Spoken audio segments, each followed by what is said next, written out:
Levaremos você à Terra do Silêncio, onde a descoberta de uma pedra misteriosa poderá ser a chave do mistério para a solução do enigma dos antigos. Essa pedra foi a chave que desvendou o mistério de milhares de anos. Decifrar seu código parecia impossível, até que um homem resolveu dedicar sua vida inteira decifrando hieróglifos. Mistérios Antigos, a Pedra de Roseta.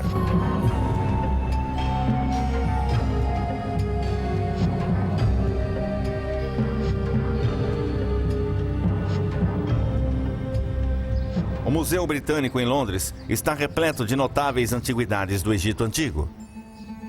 Entre os tesouros estão múmias com 3.000 anos de idade e estátuas colossais de grandes faraós. Porém, há um item mais valioso do que todos os outros. Na entrada da coleção egípcia há um grande bloco de pedra. Um bloco que poderia até ser ignorado, se não estivesse numa posição estratégica e em destaque. Ela é conhecida como Pedra de Roseta. Um dos tesouros mais importantes de todos os tempos. O que é a Pedra de Roseta? E como essa pedra aparentemente insignificante mudou totalmente nossa crença no passado da humanidade?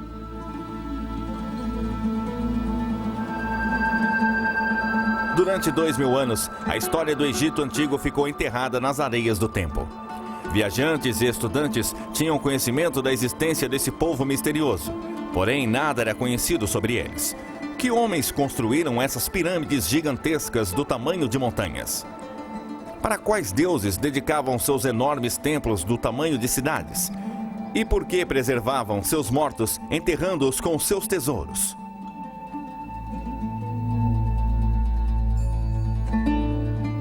As pessoas que visitam esse mundo antigo encontram escritas estranhas em toda a parte. Chamados de hieróglifos pelos gregos, essa linguagem mística está presente nos templos, nos monumentos e nos túmulos. Paredes estão desenhadas com imagens bizarras de animais, cabeças humanas e formas desconhecidas. Muitas pinturas de egípcios dando oferendas a deuses com cabeça de animal. Até mesmo seus mortos eram enterrados com essas escrituras sagradas em suas mortalhas e túmulos. O que dizem essas estranhas gravuras? Será que os egípcios possuíam medicina com magia negra e armas poderosas?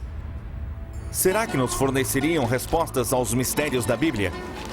Era necessária uma pista, uma chave para se decifrar o mistério. Assim como a redescoberta do Antigo Egito, a descoberta de uma pedra incomum e intrigante seria apenas o início. Na época de Cristo, os antigos egípcios já eram lendas de um passado distante. Historiadores gregos e romanos só conseguiam supor o conhecimento que essa poderosa civilização chegou a possuir. Os séculos passaram e a Europa passou por sua renascença, mas o Antigo Egito permanecia em silêncio, aguardando seu próprio renascimento. Foi necessário um dos homens mais poderosos de todos os tempos para despertar o Egito de seu sono. Um homem cuja liderança em batalhas só foi igualada à sua paixão pela história. No final do século XVIII, os franceses e ingleses estavam envolvidos numa guerra pelo domínio do mundo. Em 1798, o general Napoleão Bonaparte propôs liderar o exército francês em uma invasão militar no Egito. Se os franceses conseguissem dominar essa ligação entre a Europa e a Ásia, controlariam o comércio e se tornariam o país mais poderoso do mundo. Nessa época, Napoleão, com 29 anos de idade, se tornou uma lenda no exército francês. Suas vitórias sobre forças austríacas na Itália transformaram a França e ele próprio em novas potências. O conhecimento de história e o destino o levaram a ver o Egito como seu próximo prêmio. No dia 1 de julho de 1798, o exército de Napoleão chegou por mar ao porto de Alexandria. Além de 38.000 soldados, 167 dos melhores cientistas e estudiosos franceses estavam a bordo. Raramente expedições militares tinham interesses acadêmicos. Qual o plano de Napoleão? Por que estava fascinado pelo Egito Antigo? Assim como Alexandre o Grande, Napoleão também acreditava que seu destino era anexar o Egito em sua caminhada para conquistar o mundo? O egocêntrico Napoleão viu o Egito não só como a base de um império, Ele conhecia suas lendas, seu poder e sua história. Era a terra dos faraós. Seus reis eram considerados deuses por seus súditos. Eles governaram a maior civilização do mundo durante 2000 anos. Napoleão estava determinado a descobrir seus segredos. Assim como Júlio César, Napoleão acreditava que podia conquistar o coração e a mente dos egípcios. Será que ele achava que seria o novo faraó deles? Como membro do Instituto Francês de Egiptologia, Napoleão escolheu pessoalmente os estudiosos que formariam sua equipe expedicionária.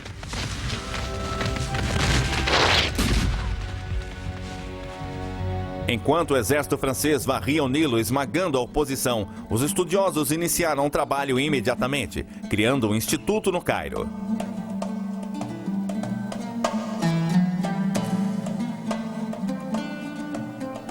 Ele se tornou o quartel-general da expedição acadêmica de Napoleão.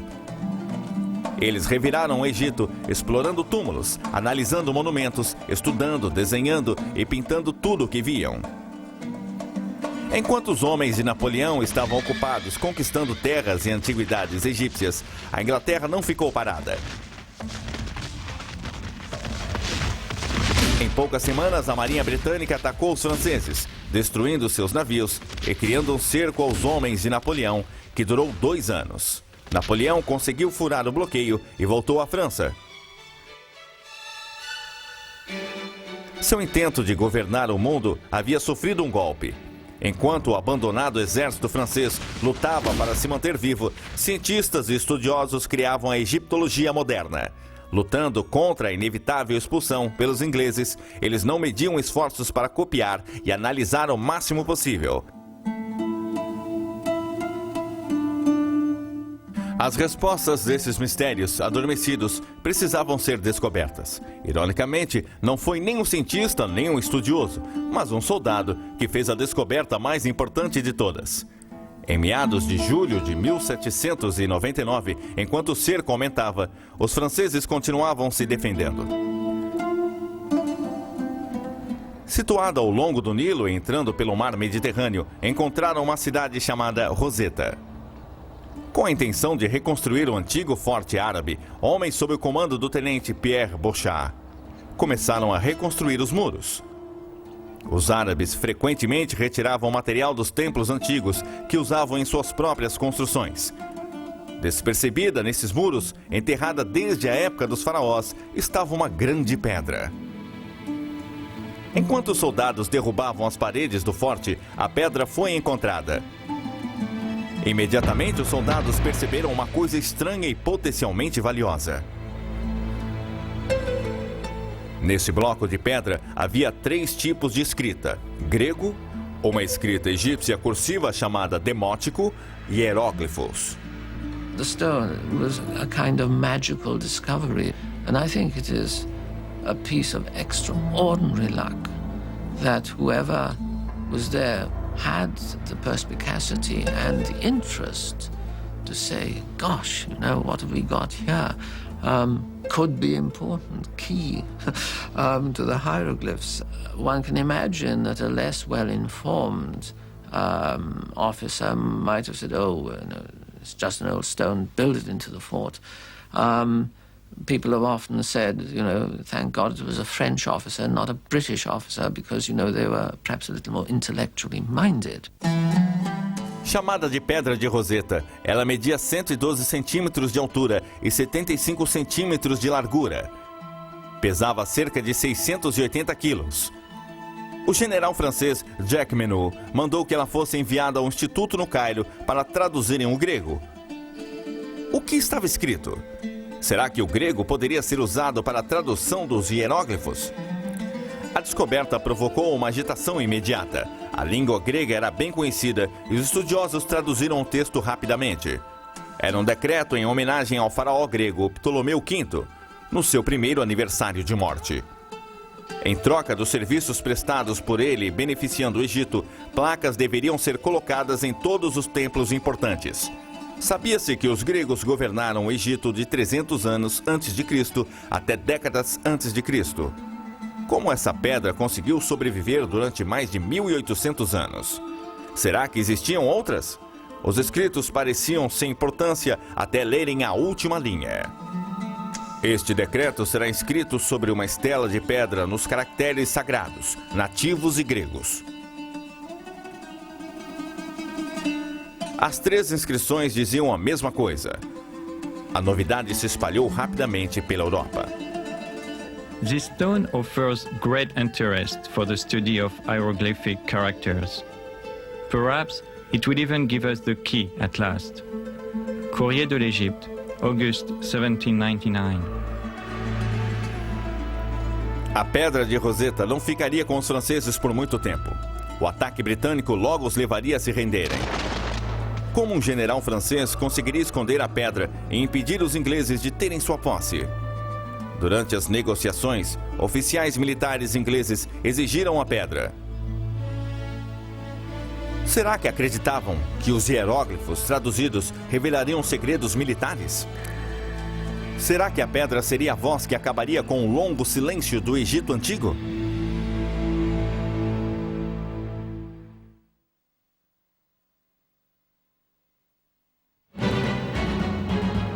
A campanha militar no Egito, que durou 2 anos, foi um desastre completo.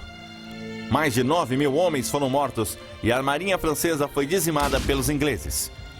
Os que sobraram estavam presos no Egito, isolados pelo ataque naval inglês na costa do Mediterrâneo. Porém, tanto cientificamente quanto culturalmente, a expedição ao Egito foi de enorme importância. Foi o nascimento da arqueologia moderna. O homem sempre buscou o seu próprio passado, e com a descoberta da Pedra de Roseta, parecia que os grandes segredos do Egito seriam finalmente revelados. A porta desta silenciosa terra de mágica e mistérios estava prestes a ser aberta. A cansativa decifração dos hieróglifos era atentamente observada pelos militares franceses e ingleses. Os oficiais franceses no Egito conheciam muito bem o poder e a glória dos antigos egípcios. A prova incontestável estava diante de seus olhos. As pirâmides e templos foram obviamente construídos por uma grande civilização avançada. Se a Pedra de Roseta pudesse ser usada para traduzir a linguagem deles, será que a antiga glória do poderoso Egito iria ressuscitar e favorecer a França? Conseguiria a França decifrar logo a pedra e ler os hieróglifos? Será que o código seria decifrado antes dos ingleses forçarem sua rendição? Seguindo ordens militares, estudiosos do Instituto corriam para terminar a decifração. Havia 3 textos escritos na pedra, cada um em uma língua diferente. Lendo de cima para baixo, havia hieróglifos, demótico e grego. A seção em grego informava que a pedra continha a mesma informação nas 3 línguas. O grego era facilmente entendido. Porém, vários obstáculos atrapalhavam a tradução dos 2 textos egípcios. Em primeiro lugar, ninguém lia nem falava a língua egípcia há mais de 2.000 anos. Os franceses não sabiam o que aqueles símbolos e palavras egípcias significavam. Seriam os sinais fonéticos como o alfabeto ou pitóricos como a escrita chinesa? Sem pistas, eles tiveram que começar por suposições. Um segundo problema é que a pedra estava quebrada no topo e nas laterais. A parte de hieróglifos no topo era mais danificada. Só existiam 14 linhas de texto. A parte intermediária em demótico tinha as 32 linhas de texto, mas estava quebrada do lado direito. O texto em grego tinha 54 linhas. Os frustrados franceses não tinham como saber que palavras ou linhas dos textos correspondiam às palavras em grego. Parecia que o tempo não estava a favor deles. Em agosto de 1801, 2 anos após a descoberta da Pedra de Roseta, os ingleses finalizaram o cerco, atacando e forçando os franceses a saírem do Egito. Como parte do acordo de retirada, oficiais militares franceses puderam ficar com todos os seus bens pessoais. Porém, um instituto no Cairo teve que entregar todas as suas descobertas. Os estudiosos ficaram furiosos. Porém, certos de que os oficiais militares britânicos não podiam esconder os legados do passado. O Egito pertencia à humanidade. O que aconteceria com esses tesouros inestimáveis? When the British got the French to surrender at Alexandria, the Rosetta Stone was already famous, although I think it was more famous in France than it was in Britain. But it was certainly regarded as one of the spoils of war, and it was regarded as one of the fruits of the British victory. The French were distinctly reluctant to let the stone out of their hands and hid it away, trying to pretend they hadn't got it. You are taking from us our collections, our drawings, our copies of hieroglyphs. But who will give you the key to all that? Without us, this material is a dead language that neither you nor your scientists can understand. Sooner than permit this vandalous spoliation, we will destroy our property. We will scatter it amid the sands and throw it into the sea. If it is celebrity you are aiming for, very well. You can count on the long memory of history. You too will have burnt a library in Alexandria. Member of the French Institute in Cairo, 1801. O general Jacques Menot, agora no comando depois do retorno de Napoleão à França, tentou manter a Pedra de Roseta em posse francesa. Fracassou ao tentar retirar a pedra do Egito por navio. Então Menot a embrulhou em panos e a escondeu entre seus pertences pessoais. Se confrontado, Menot diria que era um bem pessoal seu e, portanto, não sujeito à confiscação. Sabendo que os franceses tentariam tirar a Pedra de Roseta do país, os militares britânicos levaram William Hamilton da Grécia para o Egito. Ele conhecia bem as antiguidades do mundo. Na Grécia, ele foi útil na aquisição de mármores do Partenon em Atenas. Os ingleses sabiam que ele não sairia do Egito sem mais tesouros para o rei.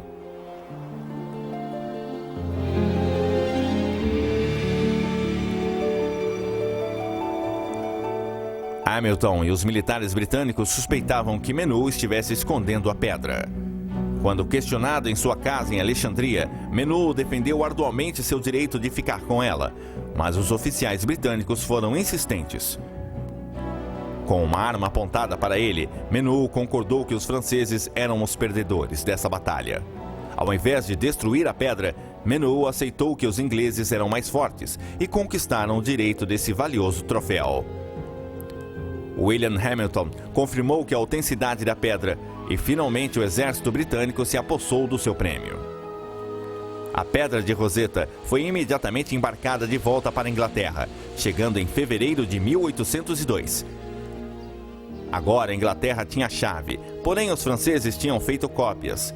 Teve início a corrida para ver quem decifraria seus mistérios primeiro. A seguir, com todo o poder e riquezas do Egito nas mãos, fama e glória estavam reservadas para o homem que encontrou a chave. Enquanto as nações observavam, grandes estudiosos lutavam para serem os primeiros a abrirem a porta. Como surgiu essa rivalidade ferrenha entre amigos? Quem foram os homens que tentaram decifrar o código e falharam? Será que a Pedra de Roseta revelaria suas respostas? Enquanto o Antigo Egito estava sendo redescoberto pelos franceses e ingleses, acontecimentos significantes surgiram em outras partes do mundo.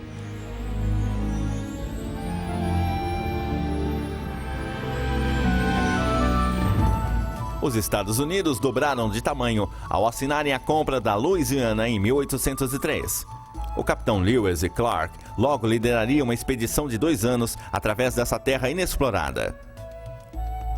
Thomas Elgin capturou a imaginação do público quando conseguiu pegar as esculturas do Partenon na Grécia e levá-las de navio para a Inglaterra. E na China, após quase 4.000 anos de poder, a era de dinastias estava perto do fim. A dinastia Manchu seria a última. No início de 1800, notícias de relatórios de áreas do mundo recentemente exploradas surpreenderam o público europeu e americano. Nenhuma descoberta era inacreditável. Qualquer coisa parecia possível. À medida que a notícia sobre as riquezas das maravilhas egípcias começou a circular, o fascínio por todas as coisas egípcias se tornou insaciável. There was a feeling that the hieroglyphs contained secrets about the gods, the universe, astronomy, that were simply not known to ordinary people. There was curiosity right from the start because the things are so obvious and so pictorial. And above all, because they've been associated with the temples, the priesthood, there was a feeling that they had to contain mysteries. that hieroglyphs weren't just ordinary writing, that there you had a civilization that if only you could crack the mystery, would tell us things that nobody had ever thought of. E agora, com a chave para a linguagem egípcia nas mãos, todos os olhos estavam voltados para a descodificação da Pedra de Roseta. Após sua chegada em Londres em 1802, cópias do texto da pedra começaram a circular por universidades de toda a Europa. A corrida pela decifração começava a se transformar no maior mistério do mundo. Suas respostas estavam destinadas a mudar nossa visão sobre religião, ciência e história. Até que ponto nossas crenças na Bíblia seriam afetadas? Que remédios mágicos e tecnologias seriam descobertos? Como desapareceu uma civilização tão avançada? Quando especialistas em línguas começaram a estudar a relação entre as três escritas, não havia nenhum padrão evidente. A pedra quebrada parecia impedir qualquer possibilidade de combinar palavras e sentenças. Nenhum hieróglifo nem frase podiam ser identificados positivamente. Como executar essa tarefa aparentemente impossível? Quais os primeiros passos? Desesperados atrás de pistas, estudiosos foram buscar ajuda no passado. O primeiro relato da língua egípcia é um livro grego escrito por Orapola, supostamente um sacerdote egípcio. Ele escreveu bastante sobre o uso e o significado dos hieróglifos. Seu livro sobre hieróglifos do século V a.C. tornou-se o ponto de partida de futuras crenças. Orapola escreveu sobre 189 hieróglifos diferentes. Em cada um, ele detalhou sua descrição e seu significado mitológico. Apesar de relatar detalhes específicos em cada símbolo, Orapola nunca os combinou para formar frases ou parágrafos. Muitas de suas descobertas estavam corretas, porém seu trabalho também continha erros. Horapollo tells us things that actually are true, but he tells us things for quite the wrong reason. So he says, for example, that in Egyptian hieroglyphs, the word for mother is written with a vulture. That happens to be true. But he then explains that in nature there are no male vultures. All vultures are female. And there's a great mystery here. Now, later on, as people started to look at the natural world and spotted indeed that there were vultures that were male and female, poor old Horapollo got discredited. So the truth he was telling us got thrown out with the mystical verbiage that he dressed it in. Estudiosos que tentavam decifrar a Pedra de Roseta também consultavam descobertas de historiadores da Idade Média. Quando a Europa entrou na Renascença, a influência religiosa apoiava a ideia de que os hieróglifos continham respostas para os mistérios bíblicos. People start to interpret ancient Egypt entirely through the Bible. So they look at the pyramids and say, the pyramids are not just ordinary tombs for ordinary kings.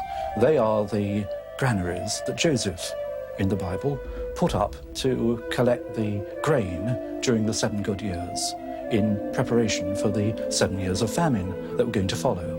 So the mystery is kept, but it's always filtered through the idea that it reflects a story in the Bible. Estudiosos também analisaram o trabalho de um matemático alemão, professor Athanasius Kircher. Ele se tornou uma autoridade reconhecida em hieróglifos por volta de 1650. Assim como Orapola, antes dele, Kircher descreveu cada hieróglifo como representação de uma ideia ou conceito. Diferentemente de Orapola, Kircher começou a combiná-los em palavras e frases. Além disso, Kircher simplesmente criou traduções imaginárias. Suas anotações interessantes levaram até o Papa a acreditar que ele realmente sabia ler a linguagem egípcia. Mais de um século depois, na época da expedição de Napoleão, os estudos de Kircher ainda eram considerados verdadeiros. O que os primeiros estudiosos que tentavam decifrar a Pedra de Roseta descobriram no passado, no fato e na ficção, é que os hieróglifos eram pitóricos, semelhantes à escrita de caracteres orientais. Cada hieróglifo representava uma palavra ou ideia. Só depois que essas teorias passadas foram abandonadas é que a Pedra de Roseta pôde finalmente revelar suas pistas. Em 1802, Sylvester de Saussure, da França, e Johann Åkerblad, da Suécia, foram os primeiros a abandonar as ideias do passado e a tentar uma nova abordagem. They looked at Egyptian hieroglyphs and said, other civilizations write in perfectly normal ways. I don't see why the Egyptians have to be different. They looked also at other documents from Egypt, not simply temples and obelisks and hieroglyphs, but things on papyrus, paper documents. And they said rightly, look, the Egyptians had perfectly good ways of writing perfectly ordinary, everyday letters. Maybe all of their writing system is rational after all. De Saussure e Åkerblad seguiram a premissa de que a linguagem demótica usava o sistema de linguagem ocidental. Marcaram um grande número de palavras gregas que se repetiam, incluindo os pronomes ele ou dele e a palavra grego. Depois pesquisaram um texto em demótico à procura de palavras que se repetiam aparentemente no mesmo local. Eles perceberam que nos locais onde essas palavras apareciam em grego, apareciam em local parecido em demótico. What these pioneers did was to begin to prove that the script was not just a symbolic script, that there were signs that meant individual letters, stood for individual letters. You no longer looked at it as something esoteric and full of hidden meaning. Apesar de seus primeiros passos na tradução do texto em demótico terem sido promissores, de Saussure e Åkerblad desistiram. Falharam em desvendar o código de hieróglifos. 3 anos após a descoberta da Pedra de Roseta, abrir o portal dos segredos do Antigo Egito era mais complexo do que alguém havia imaginado. Os maiores estudiosos da Europa estavam começando a achar que os mistérios do Egito ficariam ocultos para sempre. Após a tentativa de Saussure e Åkerblad, mais de uma década se passou sem alguma tentativa séria. Apesar do fascínio público pelo Egito Antigo continuar crescendo, a Pedra de Roseta estava esquecida. Os que pensavam em tentar decifrar os hieróglifos viam no fracasso de Saussure e Åkerblad um legado intimidador. There was a feeling, as with most decipherments, that it's a big prize but also a big risk. You could end up covering yourself with glory, and you could end up making a really big fool of yourself. Now, scholars are by temperament rather cautious. And it takes a certain kind of person to say, I don't care if I make a fool of myself, I'm going to have a go at this. A seguir, a corrida cresce novamente quando um rico cientista inglês desafia um jovem e obcecado estudioso francês a encontrar a chave. Conheça o gênio inglês que decidiu passar as férias de verão descodificando a Pedra de Roseta. Como ele se tornou o primeiro a ler os hieróglifos. Descubra também a lenda que envolve a previsão de um feiticeiro de que um rapaz de uma cidade pequena iria levar luz ao passado.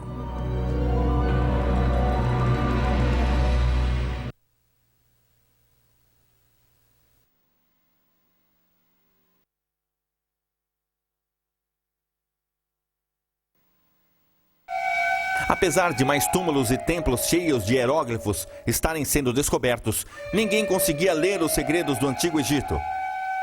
Essa língua mágica parecia destinada a ficar enterrada para sempre. Até o 15º aniversário da descoberta da Pedra de Roseta, nenhum progresso havia acontecido para sua decifração. Apesar de fracassos passados na descodificação de seu mistério, parecem impedir esforços mais sérios. 2 homens dariam um passo à frente, cada um reivindicando ser o primeiro. No verão de 1814, um médico, físico e linguista londrino de 41 anos levou uma cópia da Pedra de Roseta para sua casa no campo. Ele decidiu passar suas férias de verão analisando aquele enigma. Desta vez, a Pedra de Roseta começaria a falar. Thomas Young was one of the most remarkable people that Britain has ever produced. If you do a list of his achievements, it is quite amazing. He looked at the question of light and how that works, and he comes up with the wave theory of light, which is the foundation of a lot of modern physics. He is interested in the human eye. He's interested in how it sees colour. He's interested in perception. And his notions of the human eye are at the basis of a lot of modern optics. This man was probably the most brilliant problem solver that Britain has ever produced. Young pressentiu que muito do misticismo que cercava o Egito Antigo era bobagem.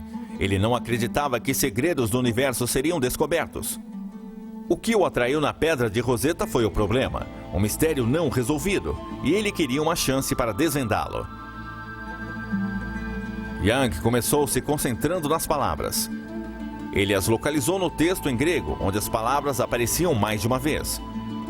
Depois, tentou encontrar frases no texto em demótico, em que havia grupos de símbolos que se repetiam no mesmo número de vezes. Utilizando esse sistema de combinações, Young foi sistematicamente identificando 86 traduções em demótico, incluindo as palavras rei, Ptolomeu e Egito. O sucesso inicial de Young o levou a continuar com seus esforços, além de onde de Sócer e Aqueblad haviam parado. Egiptólogos sempre foram fascinados por hieróglifos, cercados por linhas ovais. Elas se chamavam pertussis e pareciam ter sido colocadas estrategicamente dentro e ao redor de templos e túmulos. Alguns egiptólogos começaram a especular que um formato oval continha o nome de um faraó ou um membro da família real. Young usou esse conhecimento para trabalhar na teoria de que os formatos ovais na Pedra de Roseta continham o nome Ptolomeu. A pedra era em homenagem a ele, então seu nome estaria nos formatos ovais em hieróglifos. Mais adiante, Young supôs que, como Ptolomeu era um nome grego, os egípcios teriam de escrever seu nome foneticamente. Se os hieróglifos fossem pictóricos, eles não teriam símbolos para nomes ou palavras estrangeiras. 4 anos após ter iniciado, Young associou corretamente as letras gregas no nome Ptolomeu com os hieróglifos dentro de uma das formas ovais. Em 1818, ele foi o primeiro a fazer a pedra falar. A seção de hieróglifos falou sua primeira palavra, Ptolomeu. Enquanto seu sucesso começava a atrair a atenção do público do outro lado do canal inglês na França, outro homem estava obcecado em decifrar a Pedra de Roseta. Um homem que inicialmente Young encorajaria e mais tarde se arrependeria de tê-lo ajudado.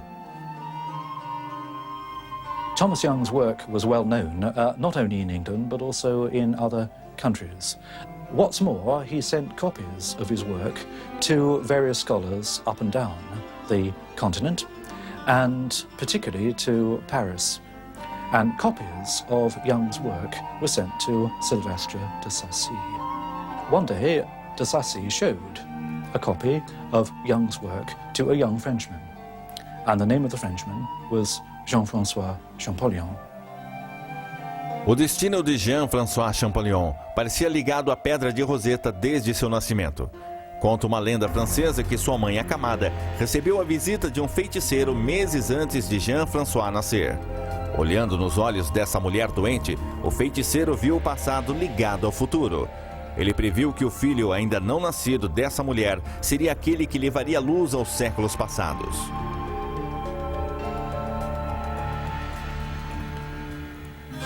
Champollion nasceu em Figeac, França, em 1790, na livraria de uma pequena cidade. Aos 11 anos, vivendo num colégio interno em Grenoble, notícias sobre a expedição de Napoleão ao Egito despertaram a imaginação francesa.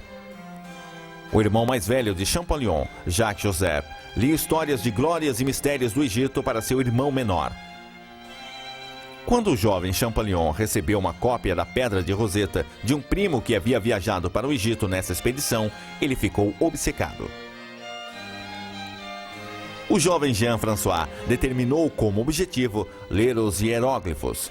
E é claro que isso significava decifrar a Pedra de Roseta. Todo o seu aprendizado foi feito com isso em mente. Ele passou a prestar menos atenção aos outros estudos. Ele só tinha interesse por línguas. Seus estudos ficaram voltados para as línguas orientais e do Oriente Médio, principalmente o copta. Copta também tinha sido a língua falada pelos cristãos no Egito e escrita em grego.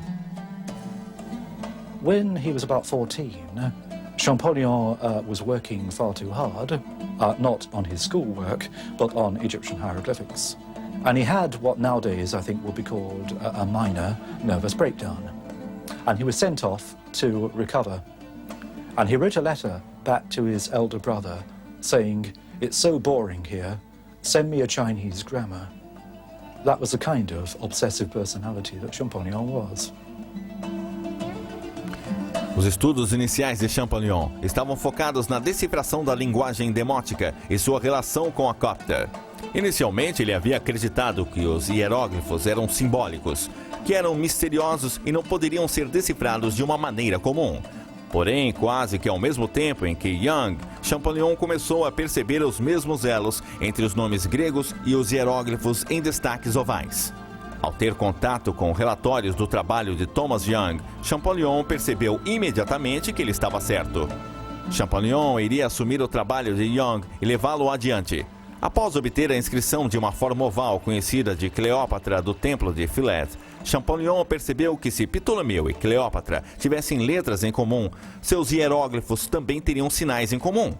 Quando Champollion alinhou os nomes em hieróglifos, os sinais de P, L e O se encaixaram. Champollion provou a teoria de Young de que nomes estrangeiros eram escritos foneticamente na linguagem dos hieróglifos. Agora, a porta estava aberta e Champollion poderia passar por ela. Champollion realized that Young was right, that you could show that hieroglyphs could write the names of the Greek rulers of Egypt. But that was one thing. It may be that that was simply a way used in later times to write foreign names. The question was whether hieroglyphs went back in the same way into earlier periods. Champollion deu uma olhada na cópia de uma inscrição do grande templo de Karnak. Essa inscrição continha o nome de um rei que se repetia muitas vezes. O nome do rei estava escrito com 3 sinais. No topo havia um disco de sol. Champollion sabia que em copta o nome do sol em egípcio antigo se pronunciava Ra. No final havia uma letra que Thomas Young havia identificado, a letra S. Ela estava escrita 2 vezes.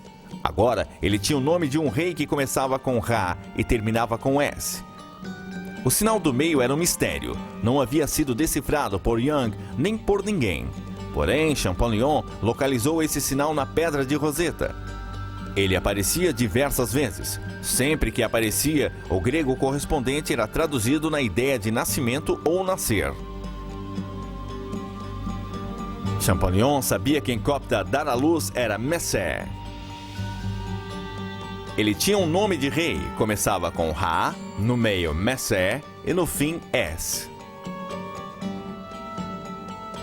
And Champollion knew the ancient names of the kings of Egypt. And he knew that there had been a famous king on the throne of Egypt called Ramesses. And suddenly, he realized he was looking at the key to the whole thing. The knowledge of Coptic, the alphabet deciphered by Thomas Young, plus his immense knowledge of ancient Egypt, gave one the decisive breakthrough. And at this point, he comes out with, Je tiens l'affaire, I've got it. A reação de Young aos esforços de Champollion foi conflitante. Ele estava feliz em ver alguém continuando o seu trabalho, mas estava irado por Champollion se recusar a dar algum crédito a ele.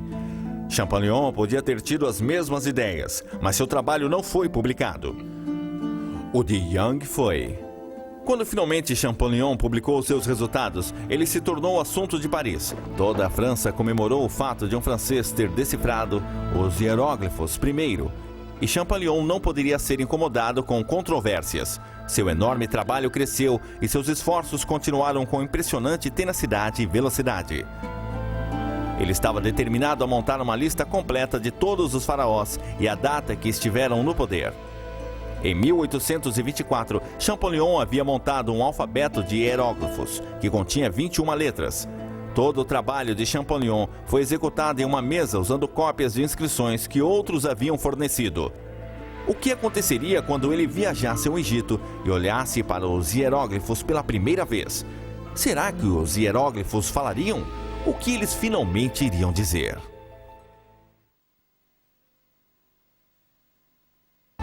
A porta estava começando a se abrir para o passado egípcio. A pedra de Roseta estava finalmente mostrando ser a chave na decifração dos hieróglifos. Mas o que eles diziam? Que segredos e mistérios seriam revelados? O anúncio da descoberta de Jean-François Champollion deu a ele muita fama na França. A Academia Francesa havia inicialmente o considerado um louco obsessivo, trabalhando sozinho no quarto e não chegando a lugar algum. Mas de repente ele se tornou um herói nacional. O governo francês pediu a Champollion que cuidasse da compra da vasta coleção do egiptólogo britânico Henry South.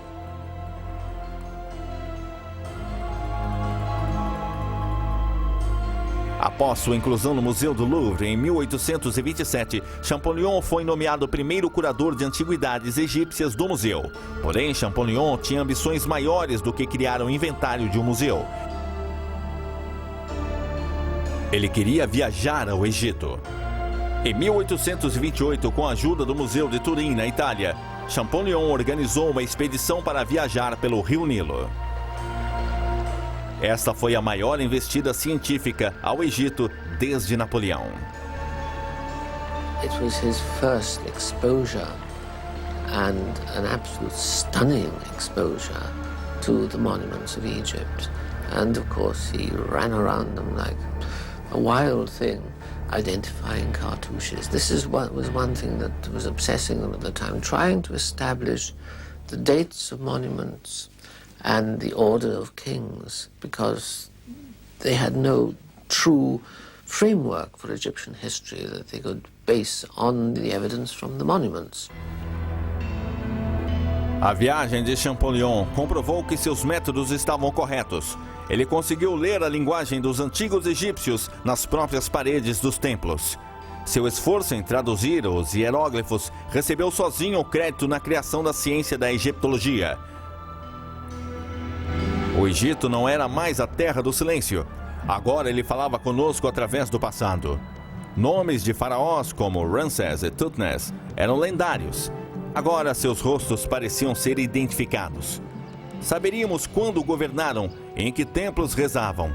Depois de voltar a Paris, Champollion continuou seu trabalho com material suficiente para escrever a história definitiva do Egito. Infelizmente, ele não chegou a conseguir isso.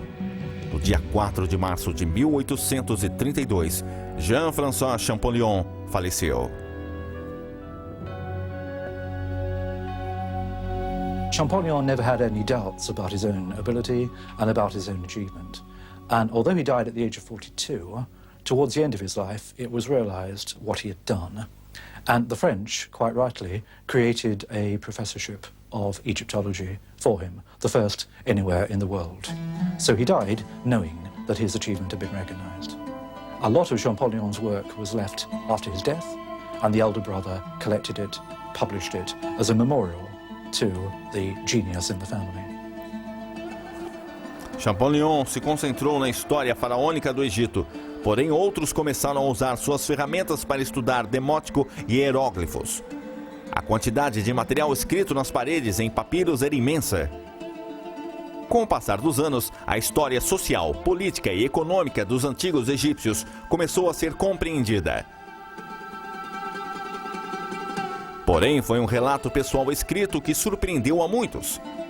Aprendemos que, ao olharmos os antigos egípcios, estamos olhando para nós mesmos. Slowly, it became clear that the Egyptians were like the rest of us. They wrote letters to the bank manager. They wrote letters to the local tax official. They wrote letters to each other about various normal aspects of normal lives. They had literature, just like ours, not very different. A Pedra de Roseta trouxe de volta à vida tanto a história do Antigo Egito quanto a da própria humanidade. Apesar da Pedra de Roseta já ter sido decifrada há mais de 170 anos, estamos engatinhando com relação aos mistérios que estão enterrados. Dos tesouros espetaculares encontrados no túmulo de Tutankhamon em 1922, a descoberta do túmulo dos filhos de Ramsés, o Grande, em 1995. O Antigo Egito ainda fornece novas e surpreendentes descobertas. The Rosetta Stone is a milestone between a period when all we knew about our own origins was in the Bible or in the writings of the Greeks and the Romans. After the Rosetta Stone, we start to look at ancient history speaking for itself. It starts to say, where have we come from? Where have the ideas come from? What are our roots? And the Rosetta Stone is a way of bringing us face to face with our own identity. Graças aos esforços extraordinários de homens como Napoleão Bonaparte, Thomas Young e Jean-François Champollion, o mistério da Pedra de Roseta foi desvendado. Agora, a língua e os mistérios dos egípcios antigos podem ser compreendidos.